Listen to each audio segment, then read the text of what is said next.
हमारे प्रतिनिधियों के साथ भी ये सब मिलकर ये बाबा साहब की जो प्रतिमा खंडित की गई है, जिसकी कटु आलोचना कर रहे हैं, निंदा कर रहे हैं, और सरकार से हम पुरजोर मांग कर रहे हैं कि विदिन 24 घंटे के अंदर यहाँ पर महामानव बाबा साहब doctor B are Ambedkar ji की भव्य प्रतिमा लगाई जाए, और जिस समाज के लोग ने, जिसने ये भी कुकृत्य किया है, जिस भाई ने भी ये गलत कार्य किया है, उसको गिरफ्तार किया जाए और उसके खिलाफ कानून की सख्त से सख्त कार्रवाई की जाए। ये दलित समाज ये मांग करता है, और आगे से ऐसी व्यवस्था जगहों पर माहौल अशांत भी हो जाता है तो पुलिस को मौके पर बुलाया गया है। आपको दिखाने की कोशिश कर रहे हैं कि देखिएगा, ये देखिएगा, किसी असामाजिक तत्वों ने जो मेन डायरेक्शन जो बाबा साहब दिखाते थे कि आगे बढ़े चलो, ये देखिएगा, ये देखिए हाथ ही तोड़ दिया है। ये देखिएगा, किसी कोई असामाजिक तत्व जिस तरीके से लोग इस तरीके करते हैं, इस तरीके की हरकत जो कर रहे हैं, उसके खिलाफ तो कार्रवाई होनी चाहिए। ये तमाम जितने भी हमारे साथी आप देख रहे हैं मौके पर, इधर से आप देखेंगे पूरी पुलिस अच्छी खासी मौके वहाँ पहुंची हुई है। 112 नंबर बुलाई गई है, पल्ला थाने की पुलिस पहुंची ताकि काफी सारे लोग यहाँ मौके मौजूद हैं। चलिए अभी जाने की कोशिश करते हैं कि और लोगों से भी पूछ लेते हैं कि क्या, चलिए आइए नीचे आ जाइए आप नीचे आ जाइए। कोशिश है कि अभी फिलहाल के तौर पे अगर ये इनका साफ साफ कहना है कि अगर 24 घंटे के अंदर अगर इसको नहीं बनाया गया, अधिकारी आए हुए हैं, उन्होंने बताया है कि कुछ ही मिनट में एसीपी साहब पहुंचने वाले हैं। अच्छा, चलिए मैं पुलिस डिपार्टमेंट से ही पूछ लेता हूँ। सर, एसएचओ साहब या फिर एसीपी साहब, एसएचओ साहब या एसीपी साहब भी आ रहे हैं क्या? अभी आएंगे। अच्छा, तो इनकी मांग है कि 24 घंटे के अंदर अगर इसको बदला जाए, इसको ये अफसर बताएंगे। तो कहीं सीसीटीवी किसी आदमी को कैमरे चेक करें, उन्हें काफी कैमरे चेक करें। अच्छा, क्योंकि यहाँ तो आसपास है नहीं, तो मुझे तो लगता नहीं कि यहाँ से आसपास नहीं है, तो कैसे से पूछे, पूछताछ करिए, आस पड़ोस के लड़कों से पूछताछ करिए। चलता हुआ रोड है, वहाँ तो कोई वहाँ खड़ा हो जाएगा तो फिर कैसे पता चलेगा कौन था? क्योंकि यहाँ आसपास के दायरे में होता तो पता भी चल जाता। इतनी दूर से नहीं पता लगेगा। वो फिर भी शरारती तत्व हैं, शरारती तत्वों को उठाया गया। कुछ सामाजिक और शरारती तत्व हैं जिन्होंने ये हरकत की। इशारा है, उंगली है उनकी, उसको यहाँ से जो है तोड़ दिया गया है।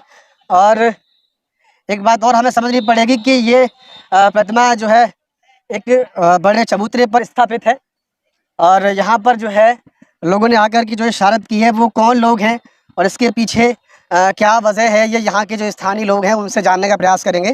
तो देखिए, जो भीम आर्मी के लोग यहाँ पहुँचे हुए हैं, हरियाणा प्रदेश उपाध्यक्ष भी यहाँ पर पहुँचे हुए हैं, और शायद वो प्रशासन से बात कर रहे हैं इसी प्रतिमा को लेकर के, तो बात करेंगे उनसे। सर बिल्कुल बनेगा, ये राष्ट्र धरोहर है और राष्ट्र की संपत्ति है, राष्ट्र का अपमान है, इनका अपमान। ये संविधान निर्माता है, इसी संविधान की शपथ लेकर के आप इस पद पर विराजमान है। जी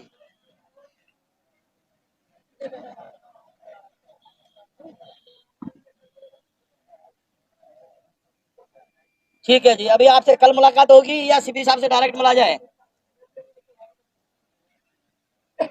कितने बजे बुलाया है जी? एसडीएम साहब संभाल पाएंगे? डी साहब को बुला लो तो बड़ी मेहरबानी होगी, वरना मैं कॉल करता हूँ डी साहब को। फिर नहीं, एक बार डी साहब से भी बात कर लेना, एसडीएम साहब तो बढ़िया रहेगा, एक बार बात कर लेना आप, क्योंकि एसडीएम साहब से नहीं समझेगा ये मामला।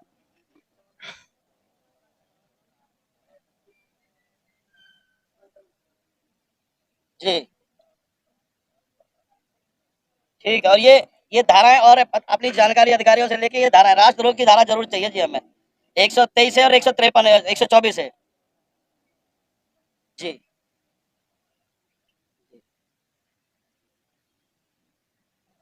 सर, अभी जो आपकी बात हुई है वो किन से बात हो रही है? ये एसीपी हैं पल्ला एरिया से। अच्छा। उनसे बात हुई है, वो कह रहे हैं कि मैं यहाँ से होके गया हूँ।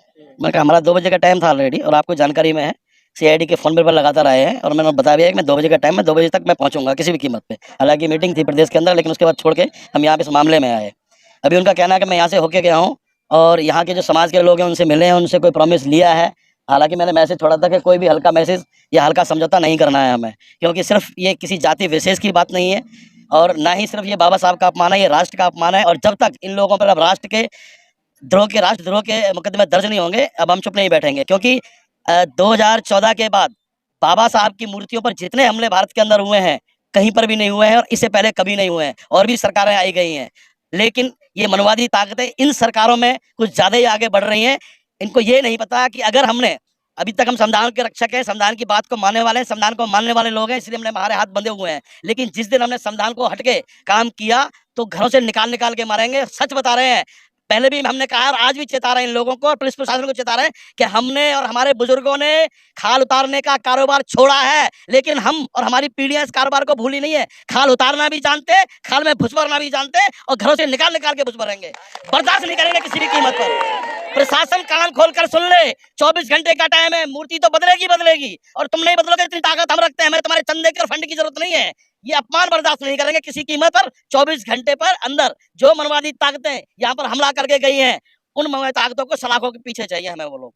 और कोई डिमांड नहीं, पहली डिमांड है वो अपराधी किसी भी कीमत पर, ऐसा नहीं है शहर के अंदर सर एक सुई भी चोरी हो तो ऐसा नहीं है कि पुलिस को जानकारी ना हो, पुलिस को सब पता है। और ये प्रशासन की और शासन की मिलीभगत से हो रहा है। सीएम को भी मैंने ट्वीट किया है, कोई जवाब नहीं आ रहा है वहां से। सीआईडी रिपोर्ट मांगती है सिर्फ, क्या बवाल करेंगे? यस बवाल करेंगे। फरीदाबाद का चक्का जाम होगा अगर पाते हैं, सिर्फ 24 घंटे का वेट करेंगे और कोई इंतजार नहीं होगा। अच्छा, प्रतिमा किन लोगों ने तोड़ी है, कुछ पता लगा? यहाँ के जो स्थानीय लोग हैं उनसे अभी कुछ बात हुई है? कब की ये घटना है और किन लोगों ने की है, कुछ ऐसा मालूम चला अभी तक? अभी तक कोई जानकारी में नहीं आया। ये तो साफ जग जाहिर है कि जहां बाबा साहब पर हमला होगा या दलित समाज के लोगों पे, बहुजन समाज के लोगों पर अत्याचार अन्याय होता है, जब भी होता है तो कौन लोग करते हैं? ये मनवादी लोग करते हैं। ये डरे हुए हैं। ये इनको मूर्ति से डर नहीं है, इनकी विचारधारा से डर है। इनको डर है कि इनकी सरकारें जा रही हैं। अब ये जो शांति प्रिय हमारा क्षेत्र है, हमारा राज्य है, यहाँ पर जातीय दंगे भड़काना चाहते हैं और जो चुनावी माहौल है उसे बदलना चाहते हैं। यहाँ पर ये नहीं होगा। जातीय दंगे बिल्कुल भी नहीं करेंगे, ना हमने पहले कभी किए हैं, लेकिन इस तरह का हम अन्याय भी बर्दाश्त नहीं करेंगे। और खास तौर पे महापुरुषों का अपमान तो बिल्कुल बर्दाश्त नहीं करेंगे। जान देनी पड़ेगी, जान देंगे, और लेनी पड़ेगी तो लेंगे, बर्दाश्त नहीं करेंगे। बड़ी बात कह रहे हैं सर आप, बड़ी बात कह रहे हैं। बहुत बड़ी बात कह रहे हैं। बहुत बर्दाश्त कर लिया है, बर्दाश्त से बाहर हो चुका है। जान देनी पड़ेगी तो देंगे और लेनी पड़ेगी तो लेंगे। लेकिन ऐसे अपराधियों को अगर सरकार और पुलिस प्रशासन जेल की सलाखों की नींव पे पहुंचाती है तो हम इनको जमीन में दफना देंगे। जितने ऊपर ऊंचाई पे बाबा साहब की मूर्ति है ना, उससे 4 गुना नीचे दफना देंगे। ये वादा है आपसे। भीम आर्मी के लोगों ने जब भी कोई वादा किया है ना, वो वचनबद्ध है, पीछे नहीं हटते हैं। आपको मुकदमा बनाना है, बनाइए मेरे बयान के ऊपर, मुझे मंजूर है।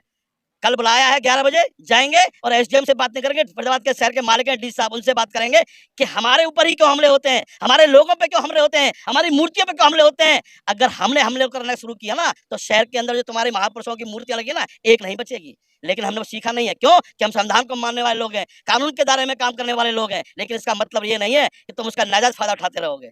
हम बिल्कुल बर्दाश्त नहीं करेंगे, किसी कीमत पर बर्दाश्त नहीं करेंगे। आप 24 घंटे का समय देके चल रहे हैं प्रशासन को, अगर 24 घंटे में आपकी प्रतिमा नहीं बदली जाती है तो आप क्या करेंगे? सर, शहर का चक्का जाम होगा, शहर का चक्का जाम होगा। सीपी और डीसी के यहाँ पे धरने प्रदर्शन होंगे और जरूरत पड़ी तो सीएम ऑफिस का भी घेराव किया जाएगा। बिल्कुल बर्दाश्त नहीं करेंगे। हरियाणा मुख्यमंत्री को फरीदाबाद में घुसने की इजाजत नहीं है। अगर ऐसे बहुसंख्यक लोग हैं हम लोग, अगर ऐसे बहुसंख्यक लोगों के ऊपर अत्याचार अन्याय होता है, उनके महापुरुषों का अपमान होगा, तो फरीदाबाद ही नहीं, हरियाणा के जो मुख्यमंत्री हैं, मंत्रियों की तो मैं क्या कहूंगा, जो हरियाणा के मुख्यमंत्री, उनको सोचना चाहिए। वो भी बाहर से आए यहाँ पर हरियाणा में बसे हुए लोग हैं, हम तो यहीं के मूल निवासी हैं। उनको ऐसे मामलों पे तुरंत संज्ञान लेना चाहिए और तुरंत कार्रवाई करवानी चाहिए। हमारी मीटिंग से पहले हमें अपराधी नजर आने चाहिए कि अपराधी ये खड़े हैं साथ में। समाज के बहुत सारे लोग, संगठन के बहुत सारे लोग यहाँ पर पहले से तैनात थे। हालांकि मैंने कल जैसे ही मुझे मैसेज मिला, मैंने ट्वीट भी किया है, प्रशासन को टैग करके किया है, और उनको मालूम है कि 2 बजे मैं यहाँ पे आ रहा हूँ।